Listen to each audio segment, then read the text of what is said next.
Morning friends, welcome to dream IAS goal IAS. हम लोगों की क्लासेस हो चुकी थी, कई क्लासेस मैंने पढ़ा दी हैं आप लोगों का। आप लोग मेरे चैनल पर जाकर देख सकते हैं, वहाँ की प्लेलिस्ट बनी हुई है सारी।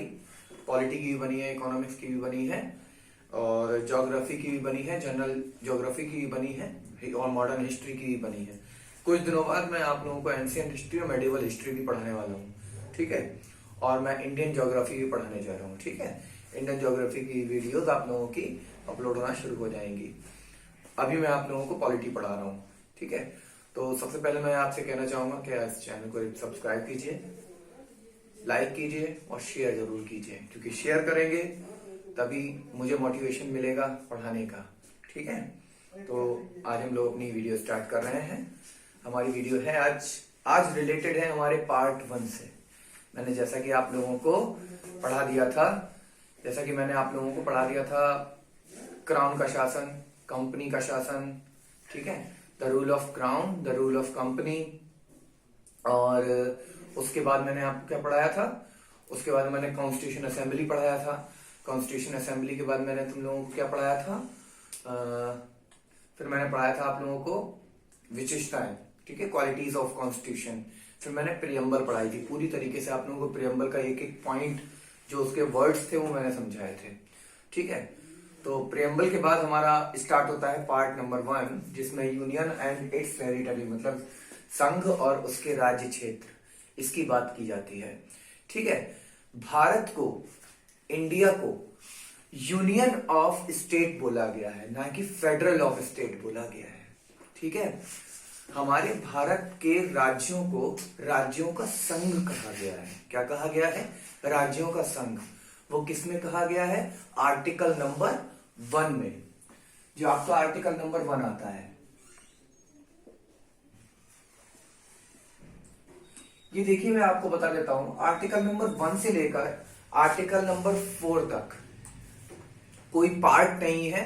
केवल आप इसको समझ सकते हो, यहां पर आपको पता चलेगा यूनियन क्या होता है और उसकी स्टेट्स क्या होती हैं।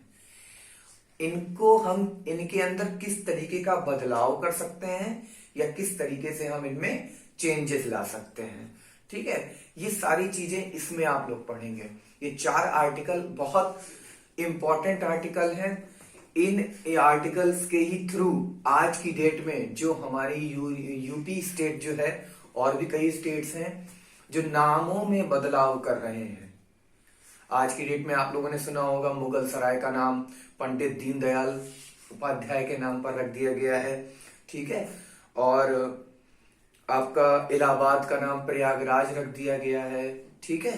तो ये नेम चेंज हो रहे हैं ना, स्टेट के जगहों के नेम चेंज हो रहे हैं। वो किस वजह से चेंज हो रहे हैं? वो चेंज हो रहे हैं इन्हीं आर्टिकल्स की वजह से। और ये आर्टिकल्स हमें पता होने चाहिए, ठीक है। इनका आर्टिकल्स का पता होना हमें पूरी तरीके से होना चाहिए, ठीक है। तो आर्टिकल नंबर 1 क्या कहता है? India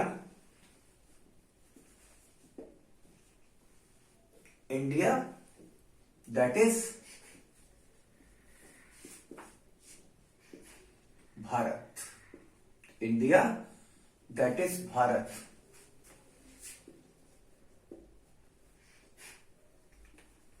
is a union of state, union of states। अब देखिए, मैं आपको कुछ कंपेयर करके बताना चाहता हूं। आर्टिकल नंबर 1 में लिखा है India that is Bharat. India जो कि भारत है, इंडिया जो कि भारत है, राज्यों का संघ होगा, राज्यों का संघ होगा। यहां पे देखिए दोनों नाम लिए गए हैं, इंडिया और भारत दोनों, क्योंकि जब अंग्रेज यहां पर थे तो उन्होंने ये बोला था कि यहां का नाम इंडिया रखिए, क्योंकि यहां पर ब्रिटिश इंडिया नाम चल रहा था।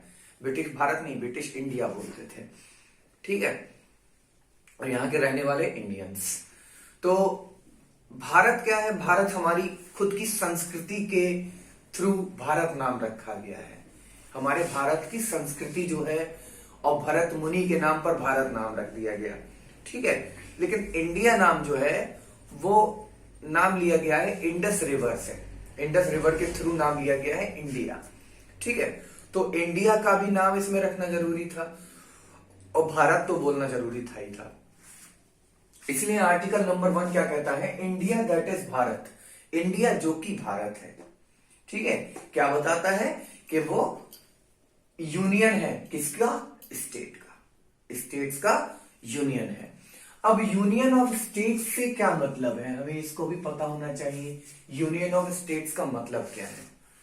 एक होता है, देखिए संघ शब्द जो है हिंदी में संघ संघ होता है, ठीक है। इसको 2 शब्दों से जाना जाता है, एक होता है फेडरल, फेडरल, और दूसरा होता है यूनियन। अब फेडरल और यूनियन में क्या अंतर होता है? दोनों का मतलब संघ ही होता है हिंदी में, लेकिन इंग्लिश में दोनों का वर्ड्स अलग होते हैं। यूनियन और फेडरल में अंतर क्या होता है? यूनियन का मतलब वो होता है जैसा हमारे भारत में राज्य हैं, हमारे भारत में जो राज्य हैं उनमें हर राज्य को एकात्मकता दी गई है। जैसे हमें क्या है, हमें सिंगल सिटीजनशिप है हमारी। क्यों? क्योंकि अगर हमने भारत सरकार की सिटीजनशिप ले रखी है तो we don't need to take citizenship of the state where we live, जहां हम रहते हैं। जिस स्टेट में हम रहते हैं वहां की हमें क्या लेने की जरूरत नहीं पड़ेगी, सिटीजनशिप लेने की जरूरत नहीं पड़ेगी, क्योंकि हमने भारत की सिटीजनशिप ले रखी है। कहने का मतलब यह है कि राज्य जो है हमारे भारत में, जो राज्य हैं वो राज्य, जो स्टेट्स हैं वो हमारे भारत के यूनियन में हैं। इनका हमारे देश से अलग होने का इनके पास अधिकार नहीं है। They have no rights to be disqualify from our country, हमारी कंट्री से अलग होने का, ठीक है, डिफरेंट, ठीक है, डिफर होने का अधिकार नहीं है। कि यहां से कि यूपी कहे कि अब मुझे भारत में नहीं रहना, अब मुझे अलग देश कहना है। तो नहीं तो अगर ये अधिकार दिए होते तो हमारे देश में कई सारे देश बने हुए होते, ठीक है।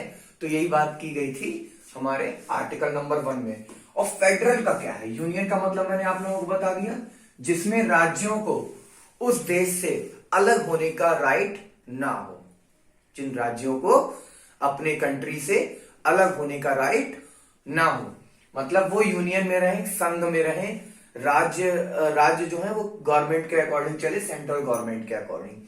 फेडरल क्या होता है?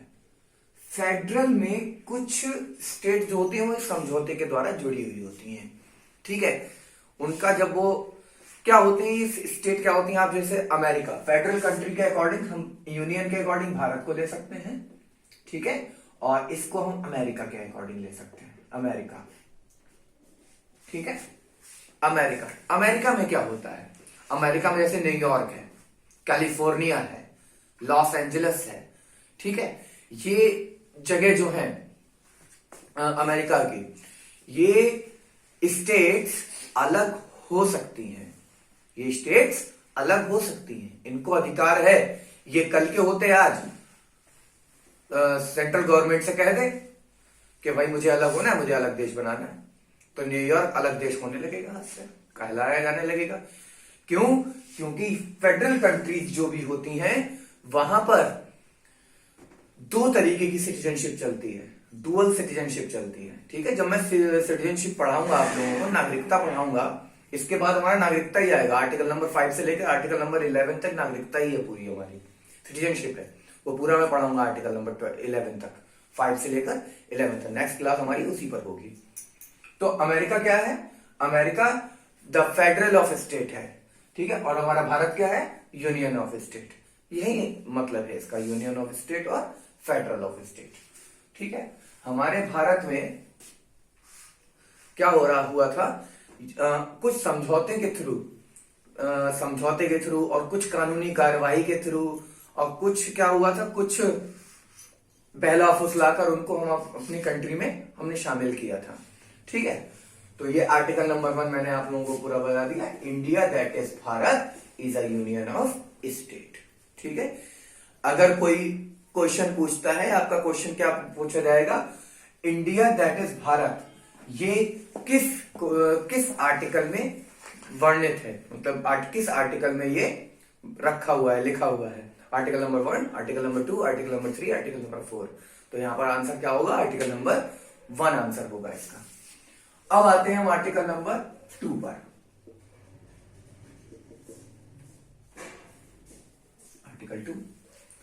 आर्टिकल 2 क्या बताता है? आर्टिकल 2 ये कहता है कि कोई भी राज्य, कोई भी स्टेट, सरकार जो है, हमारी संसद जो है, वो किसी भी स्टेट को अपने देश में शामिल कर सकती है। ठीक है, किसी भी स्टेट को शामिल कर सकती है या दूसरी स्टेट को बना सकती है। ठीक है, parliament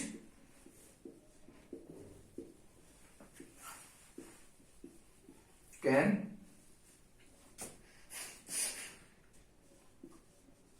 admit the states and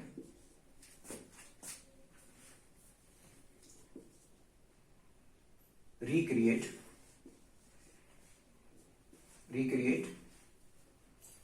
the states। ठीक है, ये सारी चीजें बताई गई हैं। इसका ज्यादा ब्रॉड एरिया नहीं है आर्टिकल नंबर 2 का। आर्टिकल नंबर 2 ये कहता है कि पार्लियामेंट जो है वो किसी भी स्टेट को बना सकती है या किसी भी स्टेट को शामिल कर सकती है, उसको दोबारा से बना सकती है। ठीक है, जैसे कि हमारे देश में मद्रास है, सारी स्टेट्स हैं, वो क्या हुआ था, ये सारी स्टेट्स अलग होकर बनी थी ना, कट के बनी है। जैसे कि हमारा महाराष्ट्र और झारखंड पहले एक ही में थे, महाराष्ट्र और छत्तीसगढ़ एक ही में थे, उसके बाद ये दोनों अलग हो गए। तो क्या किया गया, पुनर्गठित किया गया ना, इनको बनाया गया। तो आर्टिकल नंबर 2 के थ्रू ये बनाया जाता है। अब आता है आर्टिकल नंबर 3। ये थोड़ा ब्रॉड एरिया है इसका। आर्टिकल नंबर 3 इसका थोड़ा ब्रॉड एरिया है। ठीक है, इसमें क्या क्या चीजें आती हैं? पार्लियामेंट, पार्लियामेंट क्या होती है, संसद। Parliament can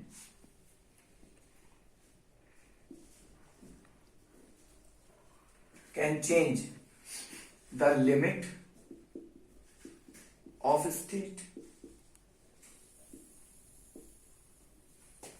can change limit of state। Second क्या पॉइंट हो सकता है, ये फर्स्ट पॉइंट हो गया। सेकंड क्या हो गया, can change the name of state.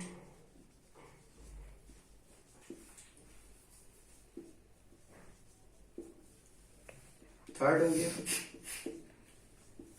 Can change limit हो गया, can change the limit of state, can change the name of state, can divide the state.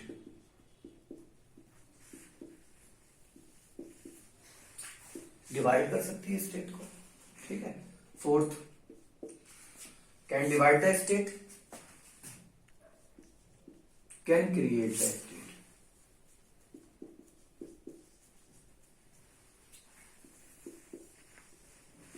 ठीक है, देखिए ये सारी चीजें इसमें लिखी हुई हैं आर्टिकल नंबर 3 में। Parliament can change the limit of state. जैसा कि आप जानते हैं कि हमारे भारत में कई स्टेट्स ऐसी थी जो पहले बहुत ब्रॉड रही हैं, बहुत बड़ी रही हैं, लेकिन आज की डेट में उनकी जो लिमिट है वो कम हो गई है, बढ़ भी गई है। ऐसा हुआ है, बड़ी भी है और कम भी हुई है। ठीक है, बड़ी भी है और कम भी हुई है। ठीक है, तो यही चीज होता है, parliament can change limit of state. ठीक है, लिमिट कर सकती है चेंज। सबसे पहला पॉइंट जो था हमारा, parliament can change the limit of state. Limit change कर सकती है। जैसे सिक्किम को हमारे भारत में ऐड किया गया, सिक्किम को हमारे भारत में ऐड किया गया, तो वो किसके अकॉर्डिंग ऐड किया गया, आर्टिकल नंबर 2 आर्टिकल नंबर 3 के according. Article number 2 article number 3 के अकॉर्डिंग हमारे भारत में इसको शामिल किया गया। कब शामिल किया गया इसको, 1975 में इसको शामिल किया गया था हमारे भारत में। ठीक है, अब जैसे गोवा है, दादर नागर हवेली है, दमन और दीव है, इन सबको क्या किया गया, हमारे भारत में शामिल किया गया, इन्हीं दोनों आर्टिकल के थ्रू शामिल किया गया था। हमारे सरदार वल्लभ भाई पटेल जो थे, पूरी टोटल हमारी 552 रियासतें थी, देशी रियासतें, ठीक है, देशी रियासतों को, जिसमें से 549 को सरदार वल्लभ भाई पटेल ने बहुत आराम से शामिल कर लिया। बची तीन। नंबर 1 थी जूनागढ़,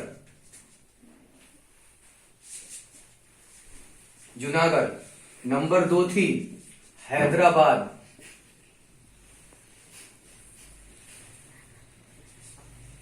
और नंबर 3 जिसका डिस्प्यूट कभी खत्म ही नहीं हो पाया, लेकिन अब खत्म हुआ है जाकर, जम्मू एंड कश्मीर। जम्मू एंड कश्मीर, ये 3 स्टेट ऐसी थी, 3 जगह ऐसी थी, 3 रियासतें ऐसी थी जिनको शामिल करने में प्रॉब्लम हुई थी। इसको एक पत्र के, एक समझौता पत्र जो है हमारे जवाहरलाल, ये दोनों स्टेट को तो सरदार वल्लभ भाई पटेल ने जैसे तैसे शामिल कर लिया था। मैं इसकी कहानी किसी दिन आप लोगों को सुनाऊंगा, तो बहुत इंटरेस्टिंग कहानी है ये। आपको कहानी जब आप सुनेंगे तो आपको हंसी भी आएगी और साथ साथ आपको कॉमेडी भी लगेगी बहुत ज्यादा। क्या हुआ था, मैं आपको अभी थोड़ा सा बता देता हूँ। जवाहरलाल नेहरू जो थे, उन्होंने मना किया था कि भाई किसी तरीके की कार्रवाई नहीं की जाएगी, किसी तरीके का आपको सेना ले जाने की कोई जरूरत नहीं है किसी स्टेट को शामिल करने के लिए। लेकिन सरदार वल्लभ भाई पटेल भैया अपने में ही थे, उन्होंने सोच लिया था तो सोच लिया था, सोच लिया था तो सोच लिया था, सोच लिया था तो सोच लिया था। उन्होंने कहा कि अब जूनागढ़ और हैदराबाद को शामिल करना है तो शामिल करना है, चाहे जैसे करो। यहां पे रात के समय, रात के 12 बजे की बात है ये, जवाहरलाल नेहरू बेचारे सो रहे थे, आराम कर रहे थे। He was taking sound sleep, एकदम गहरी नींद में थे। तब सरदार वल्लभ भाई पटेल उठे और उन्होंने सेना को लेकर पहुंच गए जूनागढ़। सैनिक कार्रवाई के द्वारा कही बेटा शामिल होना है तो ले। वो क्या लेकर जाते थे, एक हाथ में रहता था उनके लठ और एक हाथ में रहता था मिठाई का डिब्बा। एक हाथ में रहता था डंडा और एक हाथ में रहता था मिठाई का डिब्बा। डंडे को वो पीछे रखते थे, मिठाई का डिब्बा आगे रखते थे। पहले मिठाई पेश करते थे कि भाई मिठाई खा लो आराम से, 1-2 पीस उठा लो तो आराम से हमारे देश में आ जाओ। अगर वो मना कर दिया जाता था फिर मिठाई अलग, फिर डंडा उठाया जाता था। ये सरदार वल्लभ भाई पटेल जी की हमारी आदत थी। तो जूनागढ़ को ऐसे ही शामिल किया था उन्होंने सैनिक कार्रवाई के द्वारा, ठीक है। और इसमें राजा, इसको जीतकर इसमें राजा को हरा दिया था, हैदराबाद के राजा को हराया गया था और इनको शामिल कर लिया था हमारे भारत में, ठीक है।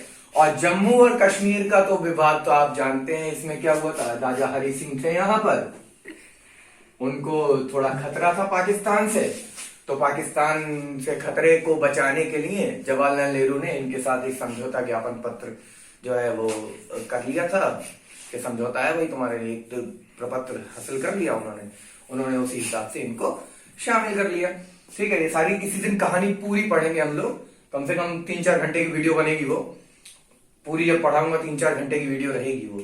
जब लाइव स्ट्रीम जब मेरी स्टार्ट होगी तो लाइव स्ट्रीम में मैं आपको इस चीज को पढ़ाऊंगा, ठीक है।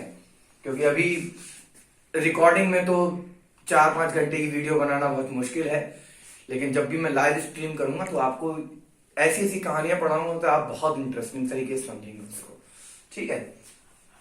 देखिए आते हैं कैन क्रिएट, आप देखो ये मैंने बताया लिमिट चेंज कर सकते हैं, तो सिक्किम को हमारे भारत में चेंज कर लिया था, ऐड कर लिया था। Can change the name of state, simply name change कर सकते हैं कि नहीं कर सकते हैं। हर स्टेट का नेम चेंज किया गया। जैसे हमारे उत्तर प्रदेश को क्या बोला जाता था, संयुक्त प्रांत बोला जाता था, संयुक्त प्रांत बोला जाता था, ठीक है। उसके बाद इसका नाम बदलकर उत्तर प्रदेश कर दिया गया, यूपी। नाम चेंज किया गया, नहीं किया गया, नाम चेंज किया जाता है हर चीज का, ठीक है।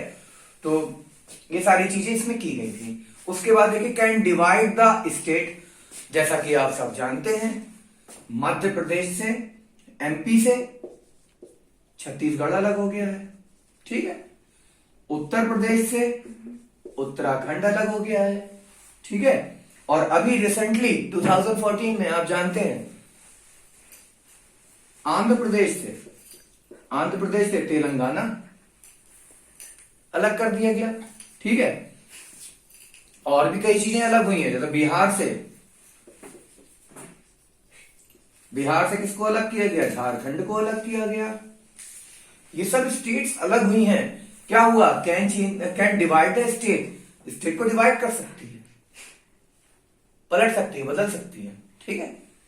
अब जैसे कि आप जानते हैं एक था हमारा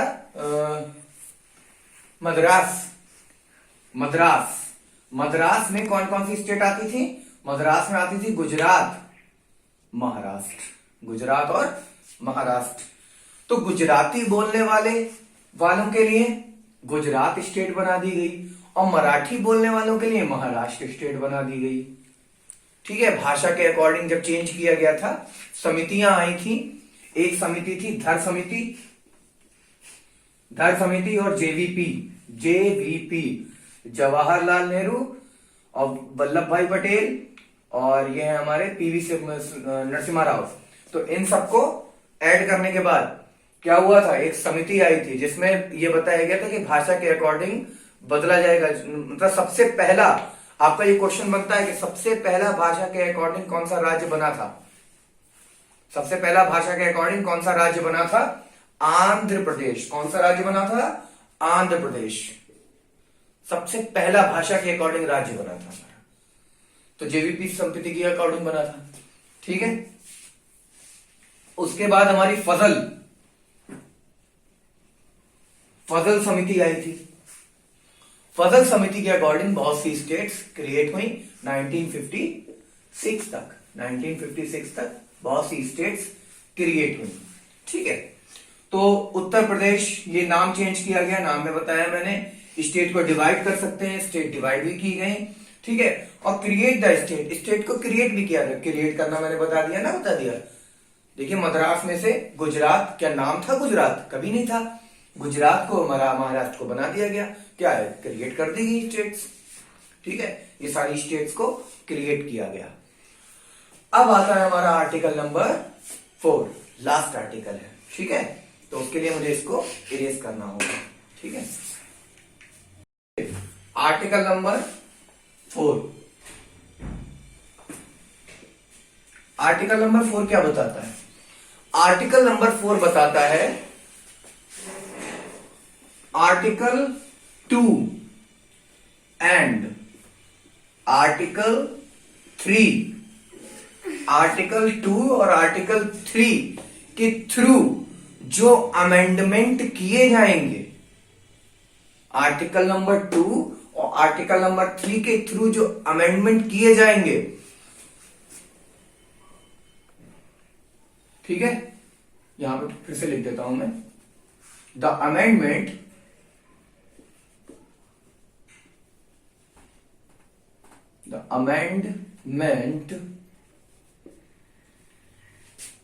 through article 2 and article 3 will not be recognized as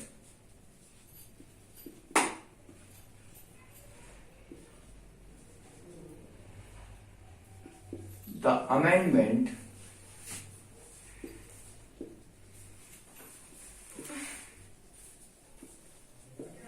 of article 368, ये बताया गया है, ठीक है। जो अमेंडमेंट आर्टिकल नंबर 2 और आर्टिकल नंबर 3 के थ्रू किए जाएंगे वो ये नहीं माने जाएंगे कि वो आर्टिकल 368 के थ्रू अमेंडमेंट किए गए हैं, ठीक है। ये बताया गया है, इसमें ये कहा गया है कि आर्टिकल नंबर 2 के थ्रू और आर्टिकल नंबर 3 के थ्रू जो अमेंडमेंट होंगे वो नॉर्मल अमेंडमेंट होंगे। उसके लिए क्या चीजें की जरूरत होगी, उसके लिए जरूरत होगी केवल दो चीजों की। एक तो राष्ट्रपति की अनुमति, ठीक है, परमिशन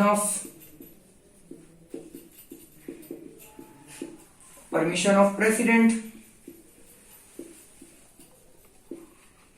और सेकंड क्या होगी, सेकंड होगी जो पार्लियामेंट है, पार्लियामेंट लोकसभा और राज्यसभा, उसकी बस अनुमति, उसने बस साइन कर दिया, हो गया काम। जरूरी नहीं कि उसमें वोट दें, विशेष बहुमत हो, ठीक है, साधारण बहुमत हो, बहुत हो, ये नॉर्मल ऐसे हो जाते हैं, ठीक है। इसमें कभी कभी क्या होता है कि कभी कभी किसी देश का या किसी स्टेट का नेम चेंज करना हो, या फिर उसकी जगह के चेंज करना हो, उसकी लिमिट को चेंज करना हो, तो उसके लिए जरूरी नहीं है कि हम राज्य की विधानसभा से कुछ पूछें, राज्य की विधानसभा से हमें परमिशन की जरूरत हो, जरूरी नहीं है, ठीक है। फिर भी उनसे परमिशन ली जाती है, परमिशन लेते हैं, अगर वो देते हैं तो ठीक, नहीं देते हैं तो भी ठीक, संसद उसमें अमेंडमेंट कर सकती है, पार्लियामेंट अपने अकॉर्डिंग अमेंडमेंट कर सकती है। पार्लियामेंट क्या होती है, पार्लियामेंट में 3 पार्ट होते हैं, आप सब जानते हैं। एक होता है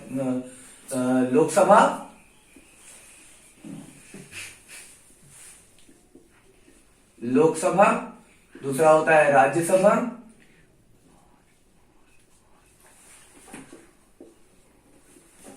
और एक होता है प्रेसिडेंट।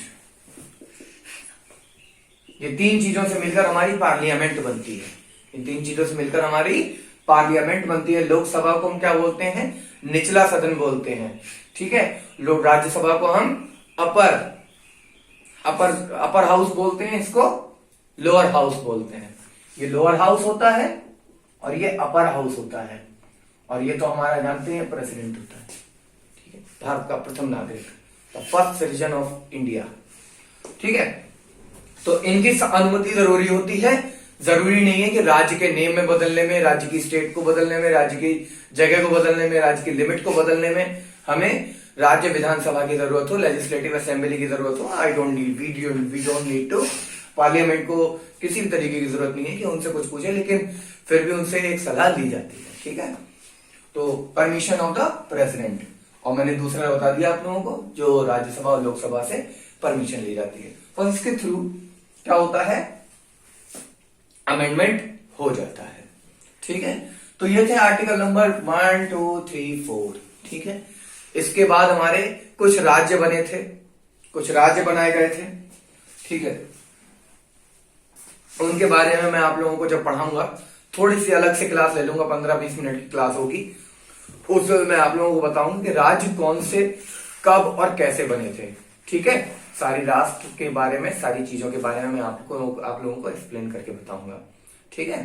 तो तब तक के लिए चलते हैं, हैव अ नाइस डे। और एक काम करिएगा, आप लोग लाइक और सब्सक्राइब जरूर कीजिएगा, क्योंकि सब्सक्राइब करेंगे, लाइक करेंगे और शेयर करेंगे तो आप खुद ही समझ रहे हैं, अगर आपको कुछ ज्ञान मिल रहा है, आपको कुछ नॉलेज मिल रही है, तो वो दूसरों को भी मिलनी चाहिए, ठीक है। मैं जितना अच्छा पढ़ाने की कोशिश कर पाता हूं, तो उतनी ज्यादा अच्छी कोशिश, मैं I give you very best from me, मैं आपको अपनी तरफ से पूरा बेस्ट देने की कोशिश करता हूं, ठीक है। और मैं सारी की सारी नॉलेज आप लोगों को यहां पर दूंगा, पूरी पॉलिटी पढ़ाऊंगा, पूरी ज्योग्राफी पढ़ाऊंगा, पूरी हिस्ट्री पढ़ाऊंगा आप लोगों को। बस मेरे चैनल के साथ जुड़े रहिए, आप जुड़े रहेंगे इस चैनल से तो आप लोगों को फायदा इसी तरीके से मिलता रहेगा। तो guys, have a nice day, bye bye.